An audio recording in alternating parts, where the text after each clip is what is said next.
Shalom Alaikum. Peace be upon you everyone. Nandito po ako sa Forest Park. Ito po, nag-walk. Kailangan po natin mag-bar ng pots kasi last night ay medyo madami po tayong nakain.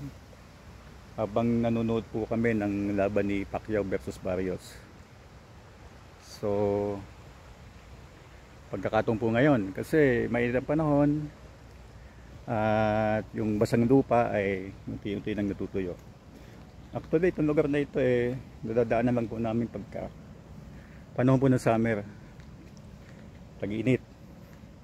So mayroon po kami panahon na makapag-walk dito 2 to 3 months.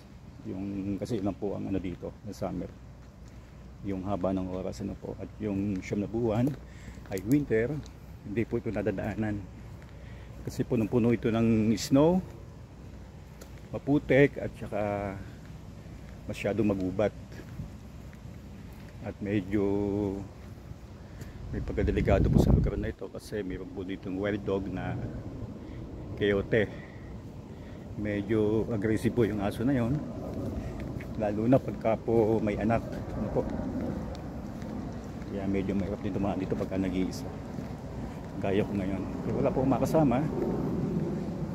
Araw naman, so samantalahin ko rin yung pagkakataon na kagaya nito. Alam nyo guys, napaka-importante sa katawan natin yung kahit maglakad, lalo na pagkabagong kain. At kung ating kinain ay medyo hindi healthy, sabihin po nating matamis o matataba, so kailangan po nating i-bar yan, yung ganyang klase po ng pagkain. Paano po? So exercise, magpapawis para hindi po maimbak sa ating katawan. So nagiging toxin po yan pagka hindi po tayo pinawisan, at nagiging sanhi po ng sakit yung sobrang taba sa katawan, gaya po ng sakit sa dugo, yung cholesterol, o kahit po sa kidney, pwede po makuha yan. And then naging cause po ng mga hypertension, yung cholesterol, pagbara po ng pagbara sa ugat. So yung matatamis naman yung po diabetic.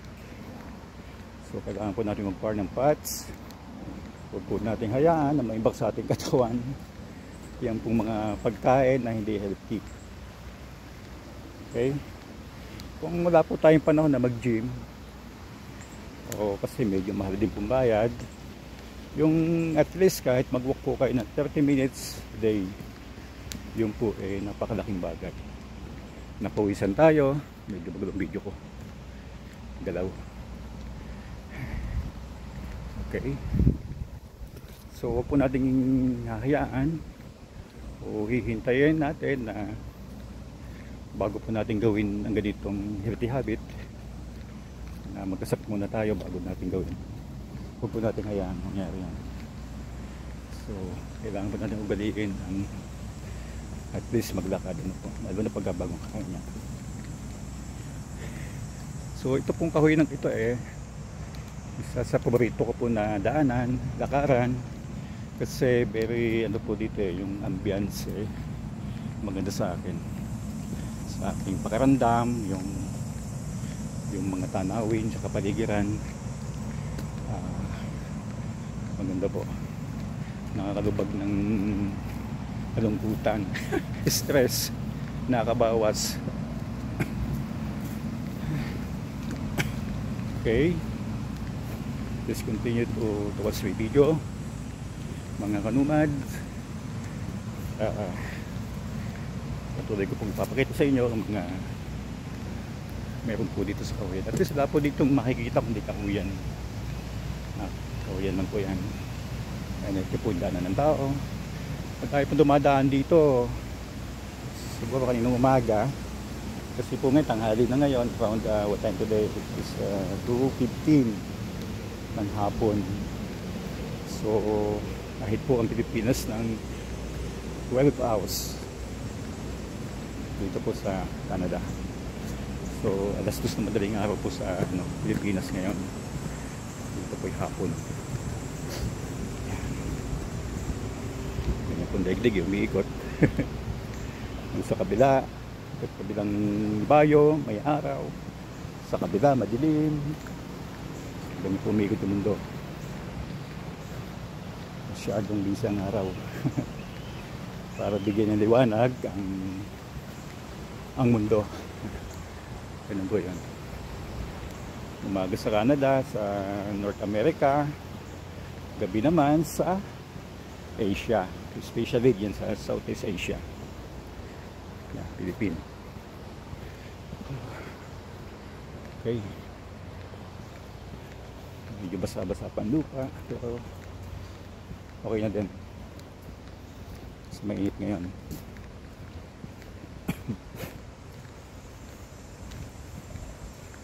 Okay. Sarap sa pakiramdam ng pinapawisan.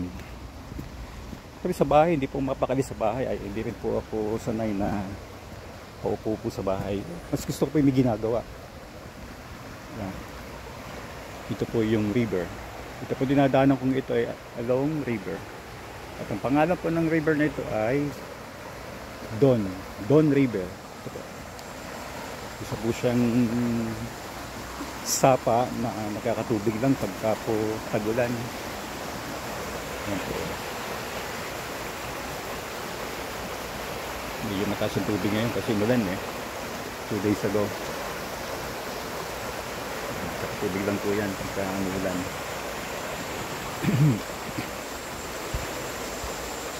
Okay. Medyo pakyat. Okay ito.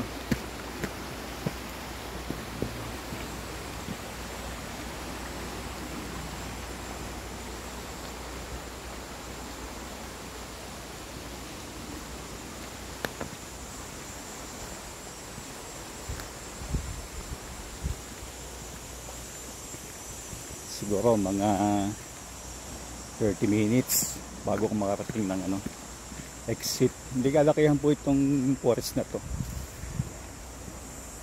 Isa lang po siyang forest park.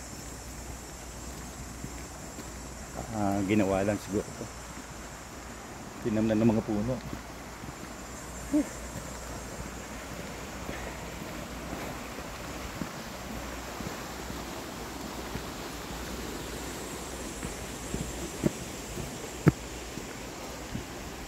So may tuloy ko yung Robert Pacquiao fight last night. So tingin ko mas sindikato na naman.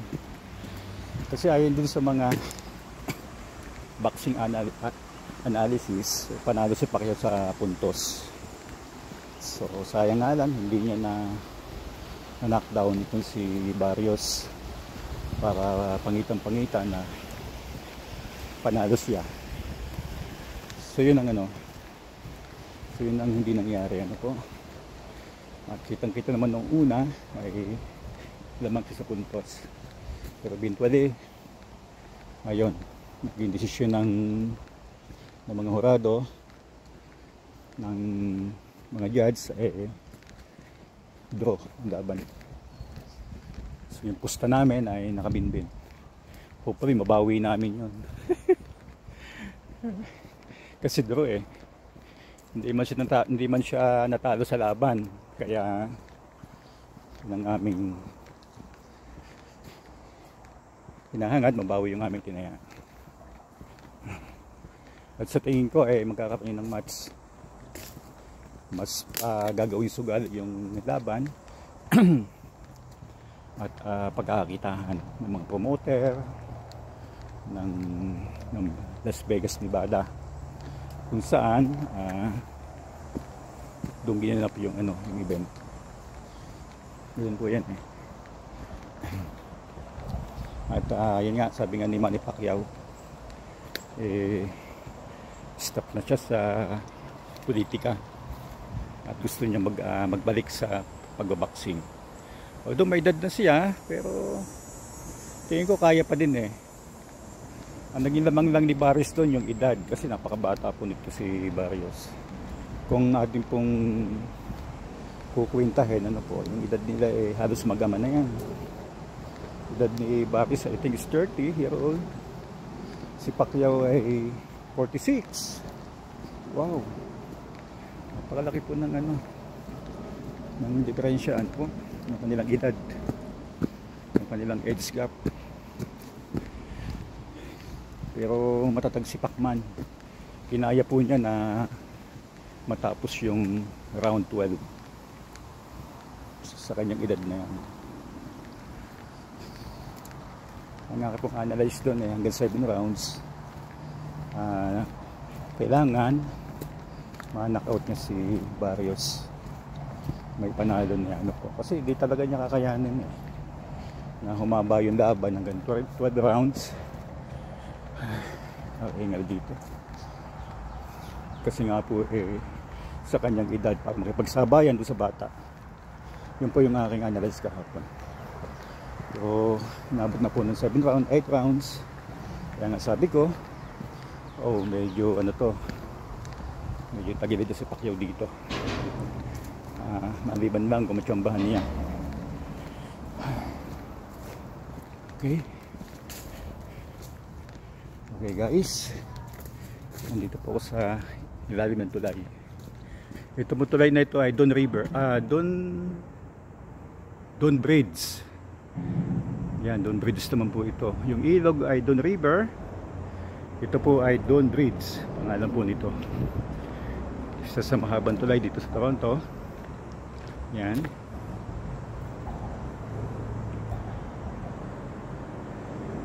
Okay. Yan po, yan. Maingay po si taas kasi mga dumadamang sasakyan. Kakalampagan. Okay.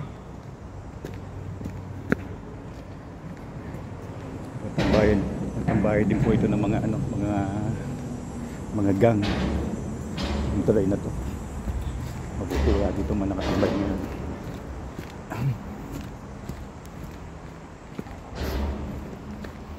Yeah.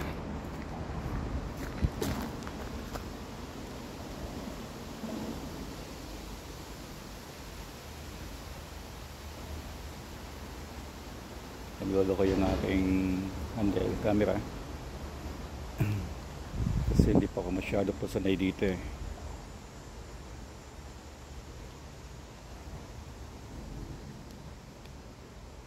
sanay na gamitin.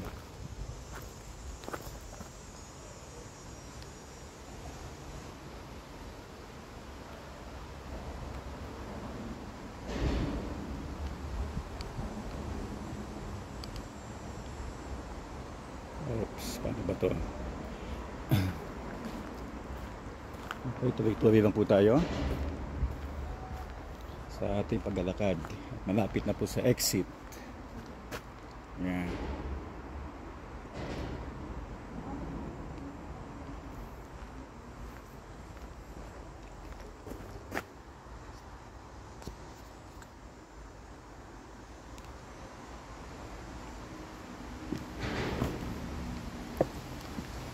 Okay guys, thank you for watching, and please continue to watch my next video. Have a good day. Ingat po kayo. Bye for now.